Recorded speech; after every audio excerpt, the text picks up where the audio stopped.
couture here who paved the way in the heavyweight division. First ever heavyweight champion, Mark Coleman. It's badass, isn't it, having all these guys? Yeah, definitely. And Mark Coleman gave me some advice then about wrestling and stuff. So being around people like that, like, I just like being around people like that. Do you know what I mean? Is someone whacking something? Someone punching some pads there or something? What you say? Yeah, there's a punch machine over there. And I'll have a go on that. I'll have a go on that. You're going to have a go on it? All right, straight after this, we'll film you on it. None of that. None of that. No, You'll get nervous. I'm not really you're having a go. bottling it, mate. You're I'm not having bottling a go. it. But yeah, what an unbelievable few weeks it's been for you. Obviously, a lot going into that Volkov fight and to perform in the way that you did.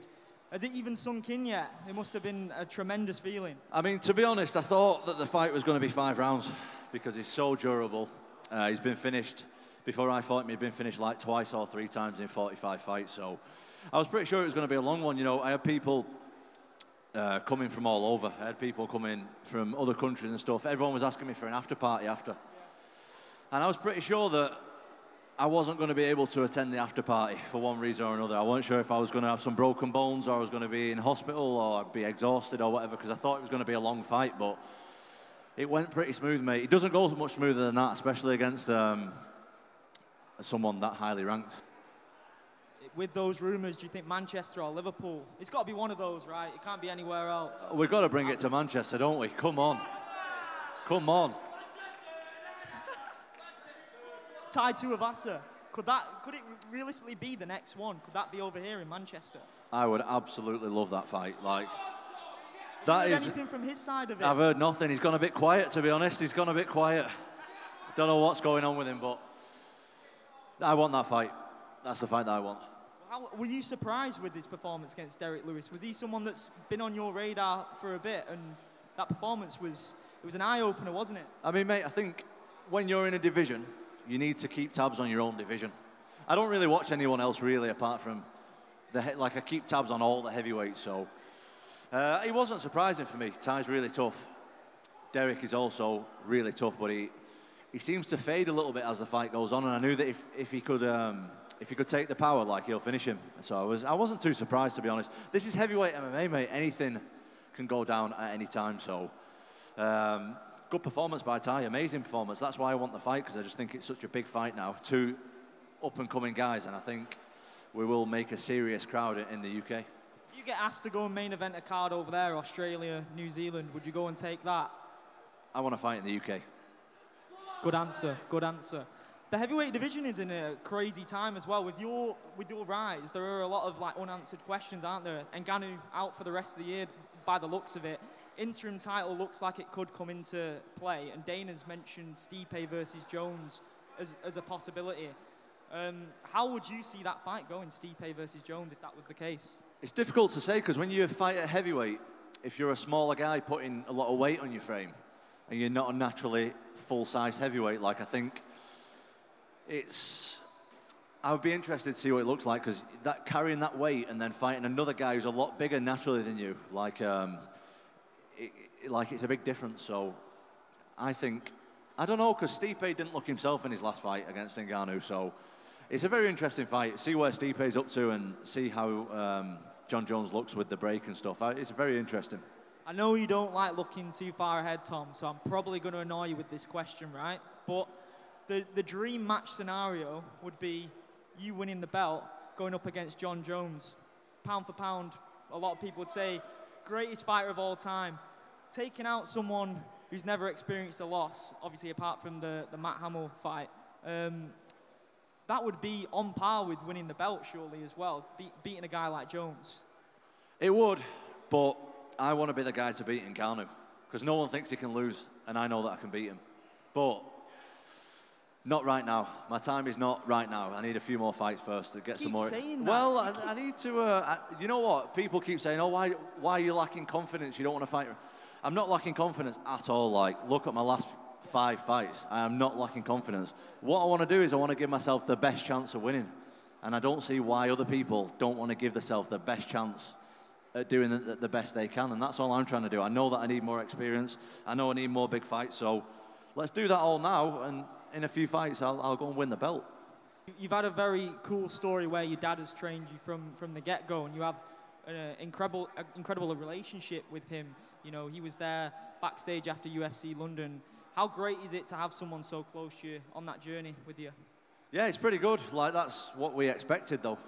Do you know what I mean? Like, we don't really have these moments of like, oh, look how far we've come, and look, like, we knew we were going to do this way before anyone else knew we were going to do it. Like, so that's like mine and my dad's thing. Do you know what I mean? If my dad wasn't into it, like, I wouldn't be doing it no more. Like, this is mine and my dad's thing, and we're going to be there.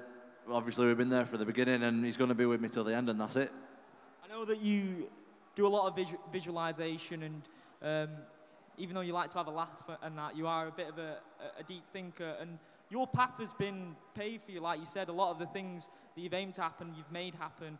When you was a fan in the arena watching the Andrei Arlovski fight back in 2007 at Manchester, you then went on to fight Andrei, and you mentioned that you told Dana that you'd be fighting in the UFC. Just making those things come to life as a young kid. If you could have given yourself advice as a young kid doing what you've done now, what would be the biggest piece of advice that you've learned? I think the main thing, not just with this sport, but any sport, and not even just any sport, anything in life, is you need to try and enjoy it. Because if you're forcing it, it's never going to work out the way that if you want something, you can almost want it too much. Like, that's what I used to be like. I used to want it too much.